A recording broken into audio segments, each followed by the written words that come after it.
The fire that never died. The city of New York was alive with lights and noises, but in the heart of an old brownstone on the east side, a fire had burned long ago that never truly went out. The Thompsons were a family of four, a father and mother and two daughters, who lived quietly in their aged home until one winter night when a sudden blaze consumed everything, leaving nothing but ash and the faint smell of smoke that lingered for years. Neighbors whispered that they had died in the fire, but sometimes at night, figures could be seen through the shattered windows, moving silently as if waiting for someone or something. The youngest daughter, Emily, appeared at the window smiling with eyes that glowed faintly in the darkness, while her older sister Clara drifted through the halls, murmuring words that made the air thick and cold. The parents were never seen, but their shadows flickered against walls like living flames. Any intruder who dared enter the house felt the heat of the fire, even though the building was cold and crumbling, and the walls whispered secrets of a life abruptly ended. Some claimed to hear laughter echoing through empty rooms, footsteps pacing hallways, and the faint smell of burnt sugar from the kitchen where the flames had started. The city had long moved on, but the house resisted decay, the fire within it feeding on memories and sorrow. Those who walked past felt eyes watching them, and sometimes, when the wind blew through broken windows, a chorus of voices sang a lullaby that promised warmth and terror. At the same time, tourists and thrill seekers tried to capture proof. Cameras froze their film, or batteries drained instantly, while those who recorded on phones reported the footage corrupted with images of faces they did not recognize but felt intimately known. The Thompsons became legends in hushed conversations and urban tales, yet no historian could locate a photograph or a record of them before the fire, and every effort to demolish the house failed as machinery broke down and workers vanished without explanation. One cold November evening, a young journalist named Mark, driven by curiosity and disbelief, stepped across the threshold, clutching a flashlight and a recorder. The moment he entered, the temperature rose and the walls shimmered with flickering orange light. Emily appeared floating above the staircase, her hair waving as though underwater, and Clara extended a hand, urging him forward. The air was thick with the scent of smoke and old wood. Mark followed, trembling through hallways that seemed to elongate and twist. The voices of the family grew louder, beckoning him deeper into the house, until he reached the charred remains of the living room. The fire ignited again from nothing, rising high and forming shapes of the family trapped forever within the flames. Mark dropped his recorder and ran, but the sound of laughter followed him down the street, through the alleys of New York, and late into the night he could swear he saw faces glowing behind the curtains of other abandoned buildings, as if the fire had leapt to them too, and the city slept unaware of the eternal blaze that never died. Mark could not sleep that night. The image of Emily floating above the staircase and Clara reaching out to him replayed endlessly. In his mind, he returned to the scene the next evening, driven by a mixture of fear and obsession, as the city lights flickered across the streets, the wind carrying the faint smell of smoke to his nose. The brownstone loomed ahead, untouched by time or decay, its windows dark yet somehow alive. The closer he got, the more he felt a presence around him, as if unseen. Eyes were tracking his every step. The door creaked open without touch, and a wave of heat and ash engulfed him inside. The hallway stretched impossibly long, and the walls were lined with charred family portraits that seemed to move when he blinked. The air pulsed with whispers telling stories of the fire and the moments before the flames took everything. Mark stumbled into the kitchen and saw a faint glow on the floor, the ashes rearranging themselves into words, his name written repeatedly like a warning or an invitation. The voices grew louder, forming a melody of fear and longing. Emily appeared at the end of the hall, her eyes brighter than ever, and Clara glided behind her, repeating words in a language he could almost understand but could not fully grasp. He tried to speak, but his own voice was swallowed by the smoke and the crackling of fire that was not there. The fire consumed nothing yet, everything at once, the floorboards glowing beneath him, yet solid enough to hold his weight. Mark realized that the family was trapped in a cycle. The fire had created a loop of existence where they could never leave, and anyone who entered became part of the story. Each step he took made the walls pulse with heat and whispers as the ceiling above flickered with shadows of the past night. The old grandfather clock in the corner chimed, though no hour existed, and every chime made the shadows grow taller and closer. His flashlight flickered and then died, leaving only the orange glow from the phantom flames. Mark felt a cold hand touch his shoulder and spun around to see Clara smiling, with teeth blackened like burnt wood, and Emily laughing, a sound both childlike and monstrous. They reached for him and he ran through hallways that twisted and shifted his sense of direction, disappearing into staircases that led nowhere and doors that opened to rooms he had never entered. The fire whispered secrets of the city of New York, of lives forgotten, of pain unspoken, and of vengeance lingering through smoke and ash. Mark realized he could not leave, that the house did not want him to leave, and that the Thompsons had claimed him as part of their endless story.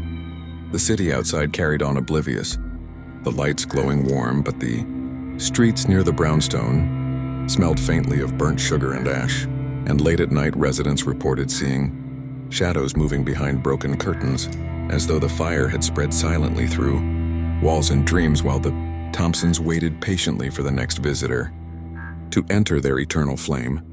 Mark could not escape the feeling that the house was alive, that every brick and plank pulsed with the memory of the fire. He wandered through a hallway that seemed to stretch into infinity, the portraits of the Thompsons following his movements with eyes that glowed faintly. In the dim light, he heard whispers of the past, laughter of children's screams of agony, and the low hum of a fire that never died. At the end of the hall, a large mirror reflected not his face, but the charred and twisted visages of the family smiling at him. Emily reached through the glass, her hand pressing against the surface, and Mark felt an icy heat crawl up his arm. The mirror rippled like liquid, and he saw visions of the night of the fire, flames rising higher than the building itself, and the parents desperately trying to save their daughters. But each step they took seemed swallowed by an invisible force. The room shifted, and he was suddenly in the attic, a space filled with smoke and floating embers that moved like living things. The smell of burnt sugar and wood was overwhelming, and the shadows danced along the walls, telling stories of lives stolen by the fire. Clara appeared beside him, whispering secrets he could not remember yet somehow understood. Her eyes were black voids, and her voice echoed the cries of countless souls trapped between life and death. She pointed to a trunk in the corner, and Mark opened it to find old letters, photographs, and trinkets that glowed faintly with the warmth of lost memories. Each item whispered a fragment of the past of the family, of how the fire had begun not by accident, but by a candle lit in anger and sorrow, a flame fueled by pain and betrayal that had grown too strong to be extinguished. He realized the Thompsons had not died, but had become one with the fire, a cursed family destined to wander the brownstone, waiting for anyone curious enough to enter and become part of their story. The attic door slammed shut behind him, and he was trapped in a room that seemed to breathe and shift, every shadow stretching toward him. Emily laughed, and Clara sang a lullaby that chilled his blood, and Mark understood that leaving was impossible, that he had been claimed by the fire, and that every whisper, every flicker of heat, and every shadow was a reminder that the family of New York would never be alone, and that the flames of their story would burn forever, feeding on fear and memory alike.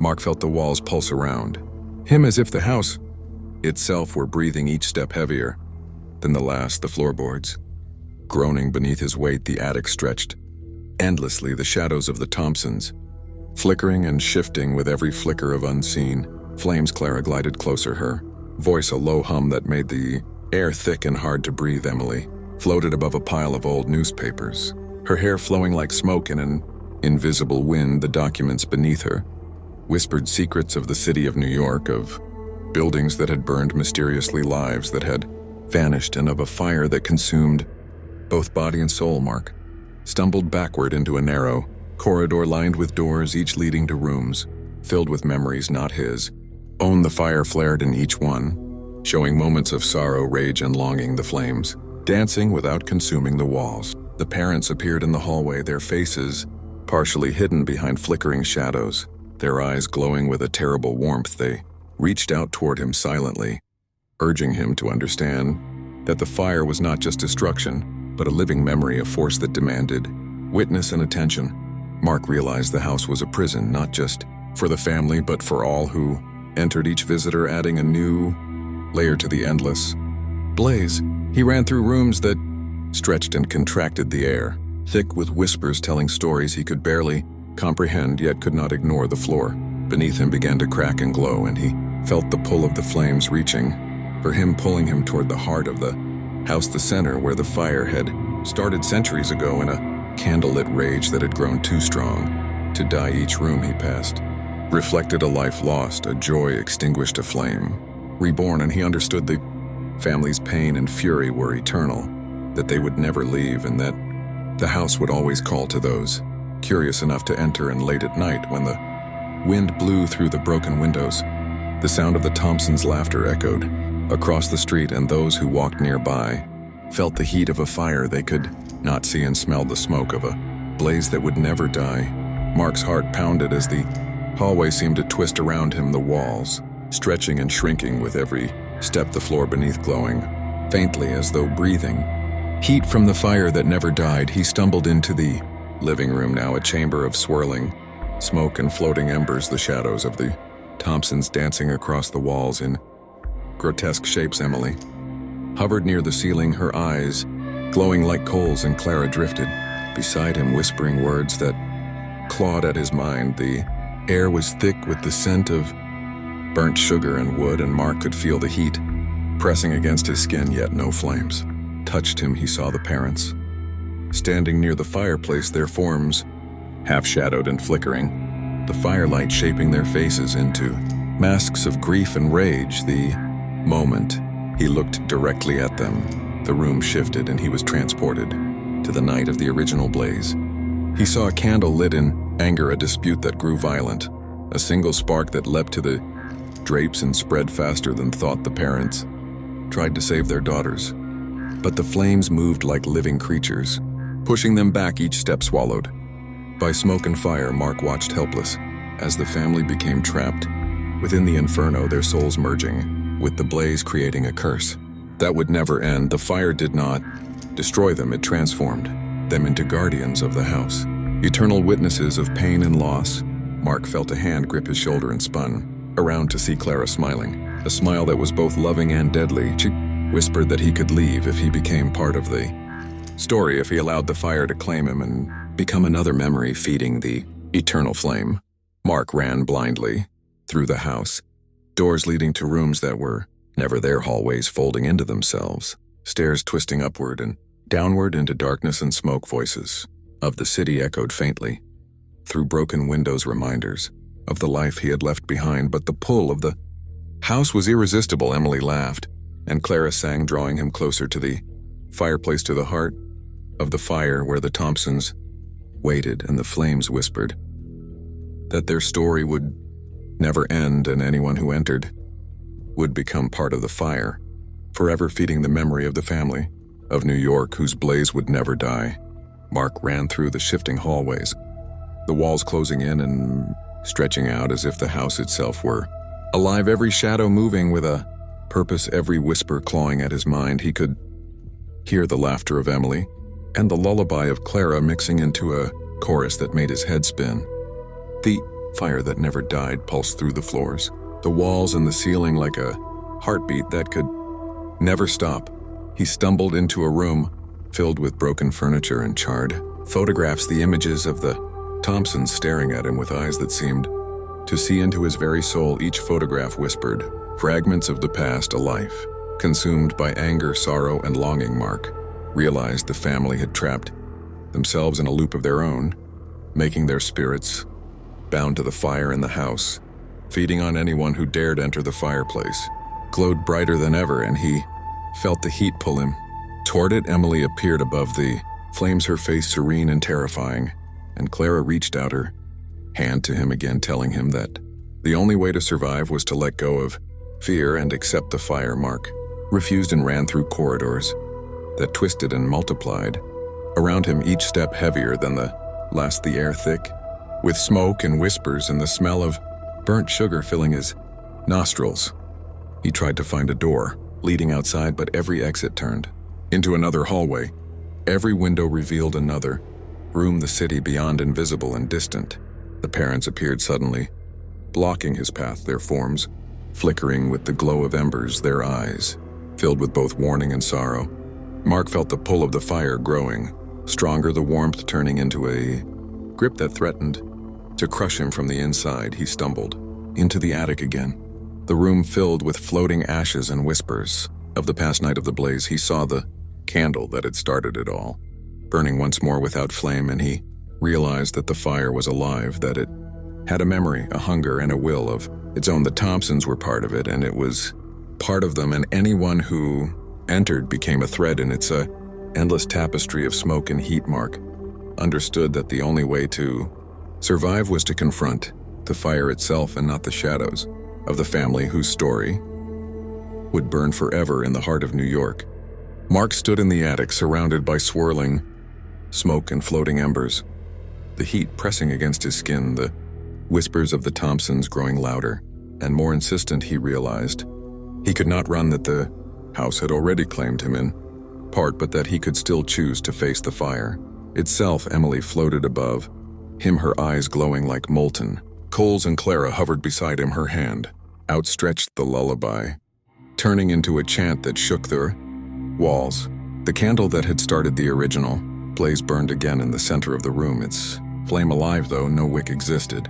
Mark stepped closer, feeling the pull of the fire, a force that seemed to reach into his soul. He focused on the memory of the family, not as monsters, but as humans who had loved and fought and suffered. And in that moment, the fire changed its rhythm, pulsing not with anger, but with recognition. Mark felt a surge of heat and fear, and then a strange calm as the shadows of the Thompsons surrounded him, their forms flickering like living flames. They whispered thanks and sorrow and hope, and slowly the heat receded. The hallways stopped twisting, and the walls no longer pulsed with the beat of the eternal fire. Mark looked around the attic, the floating ashes settling, the photographs no longer moving, and the house quiet, though still smelling faintly of burnt sugar. The Thompsons faded into the shadows one by one, Emily smiling softly, Clara singing a final note, and the parents nodding as though marking the end of a long vigil. Mark stepped toward the door, feeling the cool night air from the street beyond. The first time he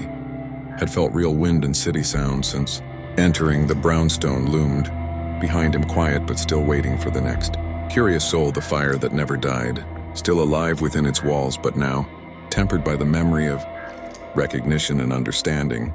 Mark walked away, the city lights glowing around him, the story of the Thompsons etched into his mind, a warning and a memory that the fire of love, anger, sorrow, and longing can never truly be extinguished, and that in New York there is a house where the flames burn eternal and the family waits silently for the next chapter to begin.